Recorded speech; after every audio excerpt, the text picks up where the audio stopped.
தென்காசி மாவட்டம் கீழப்புலியூரில் இளைஞர் ஒருவர் தலையை துண்டித்து படுகொலை செய்யப்பட்டிருக்கிறார். கூடுதல் விவரங்களை செய்தியாளர் தங்கம் வழங்கிட கேட்கலாம். தங்கம், வணக்கம். என்ன நடந்தது?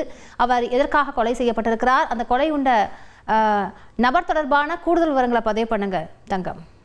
வணக்கம். அதாவது தென்காசி மாவட்டம் காசிமேகம்புரம் பகுதியை சொந்தமாக கொண்ட குத்தாலிங்கம் என்ற 32 வயது நபர் கீழப்புலியூர் பகுதியில் துணிக்கடை நடத்தி வந்துள்ளார். இவர் இன்று பிற்பகல் தனது மனைவியுடன் ரேஷன் கடைக்கு சென்ற பொழுது அப்பொழுது அடையாளம் தெரியாத 4 நபர்கள் அவரை சரமாரியாக வெட்டி கொலை செய்துள்ளனர். கொலை செய்ததுடன் அவரது தலையை துண்டித்து அவர் சொந்த ஊரான காசிமேகபுரத்தில் கொண்டு தலையை வைத்துள்ளனர். இந்த சம்பவம் பெரும் பரபரப்பை ஏற்படுத்தியுள்ளது. இந்த கொலைக்கு காரணமாக கூறப்படுவது இறந்தவரின் சகோதரர் ஏற்கனவே ஒரு கொலை சம்பவத்தில் ஈடுபட்டதாக கூறப்படுகிறது. இது அதற்கான பழிவாங்கும் நடவடிக்கை இருக்கலாம் என்றும் தற்போது காவல்துறையின் முதற்கட்ட விசாரணை தெரிய வந்துள்ளது. மேலும் தற்போது இளைஞரின் உடல் மற்றும் தலையை மீட்ட காவல்துறையினர் இந்த சம்பவம் குறித்து விசாரணை மேற்கொண்டு வருகின்றனர். அதாவது சுமார் 8 கிலோமீட்டர் தள்ளி தலையை துண்டித்துக் கொண்டு போட்ட சம்பவம் இப்பகுதியில் பெரும் பரபரப்பை ஏற்படுத்தியுள்ளது.